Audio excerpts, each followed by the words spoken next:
Were it not for the 4-inch scar upon my forehead, I would have thought it a nightmare, some ghastly hallucination, even though it happened in broad daylight. But there is this scar, which mars my features for life, tangible and terrible evidence, to prove that I did not dream it. I had gone down to the beach with the rising sun, but I was the only one there. None of the other guests of the hotel had yet come down to take their early morning plunge, a charity affair that did not break until 3 o'clock in the morning, kept them abed. So I was alone upon that sun-drenched stretch of sand. The tide was low, and I had walked some 100 yards before I was waist-deep and breasting the invigorating waters of the cold ocean. I swam out at once to the pile of rocks, a good quarter of a mile from the shore, and climbed out upon them. Now, at low tide, they formed a nearly circular, barnacle and weed-covered island, about 50 feet in diameter and rising only a few feet above the waters. After resting a few minutes, I clambered over the jagged stones toward the center, where there was a depression about 6 or 7 feet deep, and about the same width, and where the retreating waters sometimes left strange denizens of the deep, which could be observed under ideal conditions. Just before I reached the little pool, I thrilled to the sound of a splash of a heavy body. The tide had left something there with a vengeance, I thought gleefully, and I hastened forward to see what it was. I stared, sickened by what I saw. A dead man, with a shriveled, shrunken skin, hollow cheeks, and hideous in apparently the last stages of putrefaction. There he was, floating on his back, a bare few inches below the surface. His hands were under him, and at first I thought he was naked. Then, as I overcame my first horror, I noticed that he had a short apron about his loins, an apron made of what appeared to be the scales of a large fish. It was a curious garment and covered with green algae or sea moss. The man must have been dead a long time to have allowed for the formation of that slime. I puzzled over this, wondering how it was that he remained whole, and not half devoured by the scavengers of the sea. Then suddenly I remembered the splash I had heard. Who had made it? Not the dead man. Closely I searched the pool for some other sign of life, but, except for a sea crab or two, there was none. Turning my attention to the body again, I scrutinized it closely, and felt my scalp twitch when I thought I detected a barely perceptible rising and falling of the chest. The more I stared, the more certain I was that I was not mistaken. But drowned men do not breathe, I told myself. I must be laboring under a hallucination. I turned my eyes away and gazed out over the sea and sky to rest them, and when I turned them back again, I was shocked into an exclamation. The body had moved toward me.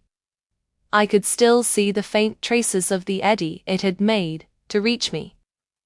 But dead men cannot move, and there was no wave or tide or any breath of wind that could propel it within the enclosed space. Now I was certain it was breathing. The slight, but definitely regular expansion and contraction of the chest were caused by respiration. I could not be mistaken. Then suddenly, the lids flashed open, and I was staring into its eyes.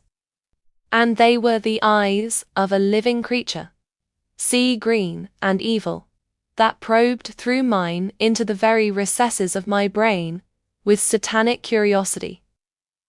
Then, still holding me with its baleful gaze, the thing reached for the brink with huge hands that were webbed like those of some aquatic bird, and started to pull itself up. Somehow I broke the spell by which the thing held me, and, half mad with loathing and horror, I kicked him with my bare foot back into the pool. I think I stumbled back to the open water before I recovered my courage and paused to look back. It had come out of the pool and was dragging its slimy length over the rocks toward me. I realized at once it would not walk upright, and that I would have no difficulty in evading it. With unmitigated loathing, I watched it crawl until it approached within a few feet of me. Then I backed away from it, taking care to avoid being crowded into the sea, where it could easily outmaneuver me with its fin-like appendages. Again it tried to hold me with its hypnotic state, but I avoided its eyes and, stooping down, picked up a fragment of a rock and tried to threaten it back. Suddenly, it too reached out and picked up a stone, and we both threw at the same time. But I was completely beside myself with horror, and missed him by inches, while he caught me fairly on the chest, a blow that knocked the breath out of me and dropped me to my knees. The next moment he was upon me. His powerful hands closed about my throat, his cold, slimy body against my clinging warm flesh, his fetid breath in my nostrils. But I fought in a stark, frenzied madness that promised to rid me of his clinging, hateful weight. Then suddenly, he released one of his hands from my throat, and I could feel him fumble around his waist. The next moment, I would have been free of him, but his hand came up wielding a stone or coral knife. I screamed and tried to evade the blow, but while I spoiled his aim at my throat, he managed to inflict that awful gash on my forehead. When I came back to consciousness, it was with a cry of terror, in the arms of two men who were lifting me into a skiff, and for some minutes I struggled with them, before I realized they were my rescuers. Their story is briefly told. They had observed me from the beach, apparently trying to avoid some creature, which they thought was a seal. They quickly got into a skiff and rowed to the rocks, shouting to frighten off the creature when they saw me struggling with it. Then for a minute or two I was out of their sight, hidden by a projecting rock, and when they again saw me I was alone and lying flat on my back, though the moment before they had heard the thing splash into the sea. That is their story. Mine, they would not believe. In fact, they tried to stop me from telling it, and attempted to soothe me, as if I were a terror-stricken child, or crazy. They said I had injured my forehead by falling on a jagged stone.